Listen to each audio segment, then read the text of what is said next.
여러분 안녕하십니까? 황교안입니다.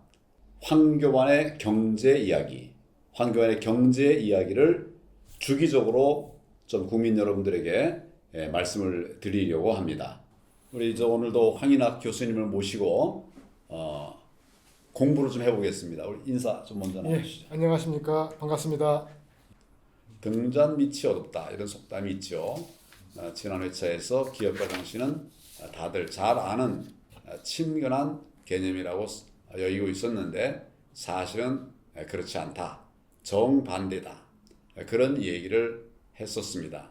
이번 시간에는 이 문제를 본격적으로 좀 짚어보도록 하겠습니다. 단도직입적으로 한번 여쭤보겠습니다. 경제학에서 기업가, 즉 기업가는 도대체 누구냐? 또 어떤 사람이냐? 다시 말하면 기업가 정신이 그 본질은 무엇이라고 봐야 되느냐? 뭐 이런 의문이 좀 있습니다. 기업가 정신의 본질은 뭐라고 말할 수 있을까요? 예, 지난 회차에서 말씀드린 바와 같이 경제학계에서도 기업가 정신의 본질이 정확히 이거다. 하나의 대답으로 정리된 의견은 없습니다.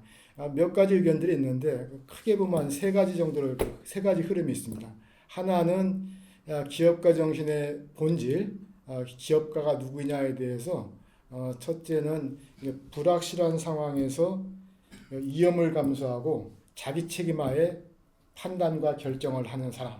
첫째는 자기 책임하에 판단 결정하는 사람. 위험을 감수해야 되겠죠. 두 번째는 슈페터 이야기처럼 어떤 그 혁신, 창조적 파괴 정도까지 그 정도까지 세상을 깜짝 놀라게 하는 혁신자. 이게 두 번째이고. 창조적 파괴자. 예. 세 번째는 숨은 기회를 발견하는 사람. 숨은 기회를 아주 기민하게 발견하는 사람. 이런 정도로 이렇게 기업가의 이야기가 다르게 정의되어 있습니다. 기업가 정신 또는 기업가가 커다란 태산처럼 되어 있는데 보는 사람의 관점에 따라서 다른 이야기를 하고 있는 그런 상황이죠. 기업가 정신에 대해서 정말 오해도 많은 것 같습니다. 그에 따라서 정책 방향이 잘못 설정된 그런 경우도 많다고 보는데 구체적으로 혹시 이런 사례를 설명해 주실 수 있을까요? 네, 정책의 문제는 좀 별개로 기업가 정신에 많이들 오해하는 부분들이 혹시 대표님 기업가 정신 붙여서 써야 될까요? 아니면 기업가하고 띄우고 정신이라고 써야 될까요? 저는 기업가 정신. 붙여서요. 예. 맞습니다. 많이들 지금도 이렇게 그 신문 이렇게 언론 보면 기업가 띄우고 정신이라고 하는 데가 많거든요. 그러다 그분들의 생각은 뭐냐면 기업가 정신은 기업가는 기업을 하는 사람, 기업을 소유하거나 경영하거나 창업하는 사람, 이런 사람들이 가져야 될 정신이나 태도, 이게 기업가 정신이라고 생각하는 경향이 있는데 그렇지는 않거든요. 예. 아까 기업가 정신의 본질 중에 숨은 기회를 기민하게 발견하는 사람은 기업에 소속되지 않아도 할 수 있는 겁니다. 예. 누구나 할 수 있는 거예요.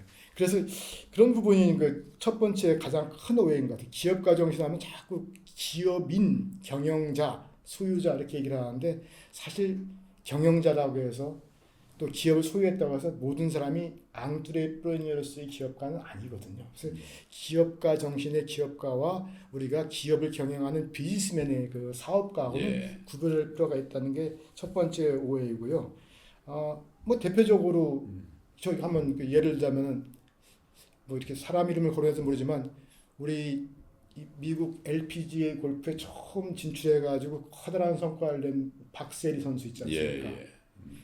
그 남들이 가지 않았던 전임미답에 한국인이 처음 가가지고 큰 성공을 일으키고 거기서 우리 외환위기 당시에 US 그 오픈인가요? LPG 오픈에서 우승하면서 모든 국민들에게 커다란 위로와 용기를 줬잖아요. 연못에 빠진 맞습니다. 볼을 쳐 올려가지고.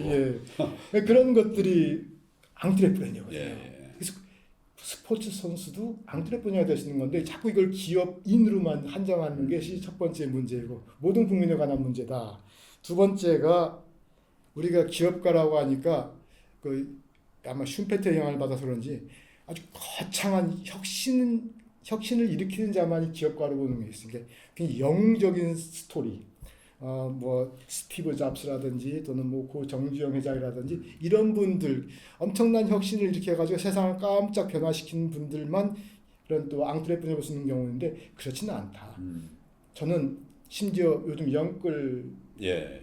투자 예. 전문의들 영끌 투자족도 앙트레프너입니다. 왜냐하면 그들도 불확실한 상황에서 자기 재산 위험을 감수하면서 판단 결정해서 그 행동에 옮겼거든요. 예, 돌파. 예, 그들도 기업가가 될 수 있고 그래서 이런 부분은 기업 요점을 얘기하면 요것만 기억하면 기업가는 결코 특이한 사람만 가질 수 있는 사치제가 아니라 누구나 가질 수 있는 일반제입니다. 아, 이게 굉장히 중요한 얘기네요. 우리 예. 누구나 가질 수 있는. 예, 우리 국민 누구나 가질 수 있는 일반제와야지 굉장히 특이한 DNA나 뭐 이렇게 아주 특출난 뭐 탁월한 사람만 가지는 그런 사치제가 아니다는 거 두 번째고 세 번째는 기업가 정치를 자꾸 시장 부분에만 적용하려고 그래요.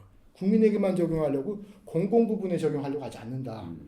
지금 우리나라의 가장 큰 문제는 공공 부분에서 생산적 기업가 정신이 너무 낮거나 아니면 파괴적인 비생산적인 기업가 정신이 너무 방만해서 네. 이게 문제가 생기는 건데 이걸 자꾸 민간의 기업가 정신만 이야기하고 공공 부분의 기업가 정신을 이야기하지 않는 것 이런 부분들이 상당히 그 기업가 정신에 대한 잘못된 뭐 접근이나 예. 오해가 아닐까 그렇게 저는 개인적으로 생각을 합니다. 아, 예, 감사합니다. 정말 새로운 이야기들이네요. 영끌 투자, 또 태양광 비리 공직자도 넓은 의미의 앙트러프너일 수 있죠. 그렇다면 기업가 정신은 사회적으로 많을수록 좋다고 이렇게 보는 것이 통념에 반하는 거 아니냐 이런 얘기가 가능할 수 있겠네요. 예, 이건 이 부분은 좀 그 논쟁의 좀 여지가 있습니다. 기업가 정신이 많으면 많을수록 사회적으로 바람직하다. 다들은 아니지만 많이들 그렇게 그 생각하고 있는데, 이제 일부 이제 경제학자들은 기업가 정신이라는 것이 기본적으로 자기가 잘 되겠다, 뭔가 좀 역발상의 가치 창조라든지 이런 걸 통해 가지고 좀 큰 돈을 지어보겠다, 뭐 커다란 뭐 성공을 거두겠다 이런 그 개인적인 욕구 이걸 우리가 이제 경제적으로 합리적인 이제 합리적 경제인이죠. 합리적 경제인의 모티베이션 시작하기 때문에 그 결과가 반드시 사회적으로 바람직한 결과로 이어지지 않을 수도 있다. 아까 대표님 그 태양광 이런 사업 관련해 가지고 일반 국민들은 알지 못하는 숨은 기회를 발견한 그 관련된 뭐 공공기관 종사자들 있잖아요. 예. 그들이 자기 그 기회를 활용해 가지고 자기 돈을 극대화하려고 하는 이익을 극대화하는 이런 것들도 어떤 면에서는 기업가 정신의 일부라고 볼 수 있기 때문에 이런 결과가 반드시 사실 바람직하지 않다. 그러니까 남들이 전혀 생각하지 못하는 방식으로 많은 사람들한테 사기를 치는 것.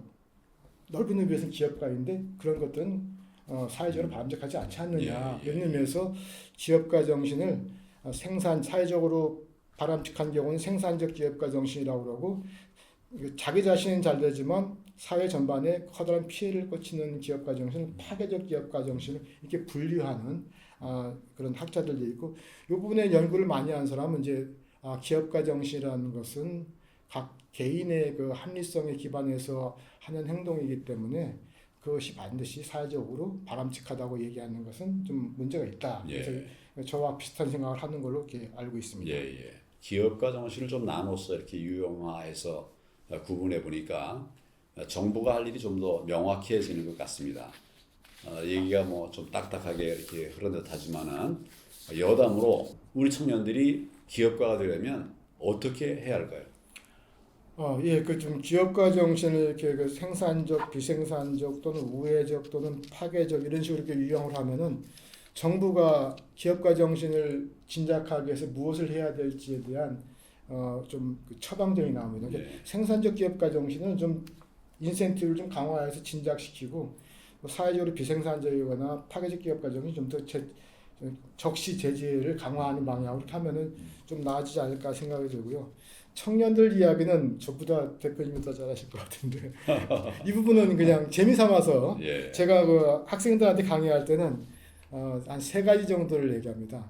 첫째, 기업가 성공하는 앙트레프레니어가 되려면은 첫 번째 뭐 중요한 게 꿈이 있어야죠. 예. 다시 말하면 목표가 있어야 되는데 그 목표는 조금 자기가 달성할 수 있는 수준으로 높아야 되죠. 그 예전 누가 뭐 소년들이요 야망을 가져라 하듯이 야망, 꿈, 목표, 야망 좀 야망에 가까운 꿈, 목표를 가지는 것이 가장 중요하고 두 번째는 간절함이 있어야 됩니다. 간절함. 예, 예. 간절함은 넘어져도 일어나잖아. 7.8기를 뒷받침할 수 있는 간절함, 절실함이 있어야 되고 세 번째는 좀 남과는 다른 역발상의 좀 뭐가 있어야 돼. 우리가 그걸 뭐 인스피레이션, 영감, 뭐 또는 좀 끼라고 할 수도 있고 다른 사람과는 다른 생각, 다른 아이디어, 뭐 그런 것들이 좀 있어야죠. 남들 하는 대로 똑같이 열심히 한다고 해가지고 목표를 달성할 수 있는 건 아니니까요. 그럼 끝으로는 이제 역시 땀이 있어야 되겠습니다. 땀. 모든 것의 결정체는 뭐예요? 땀 예, 아닐까? 노력이 있어야 예, 되겠죠. 예. 오늘은 기업가 정신에 대해서 오해와 사례를 짚어봤습니다. 정부도 기업도 모두 기업가 정신이 중요하다면서 높이려고 애쓰는데 소기의 성과를 얻으려면 기업가 정신의 개념부터 잘 이해해야 될 것 같습니다. 우리는 흔히 시작이 반이다 뭐 이렇게 하지 않습니까? 그러나 잘못 시작하면 안 하느니만 못한 이런 경우도 많이 맞습니다. 생긴다고 생각합니다. 우리 고대 그리스 철학자 아리스토텔레스는 잘 시작해야 반이라고 얘기를 했습니다. 잘 시작해야 한다는 그런 이 말이 중요합니다. 잘 시작해야 한다. 오늘 이야기를 통해서 기업가 정신의 본질을 좀 더 이해하는 그런 기회가 되었기를 바랍니다. 감사합니다.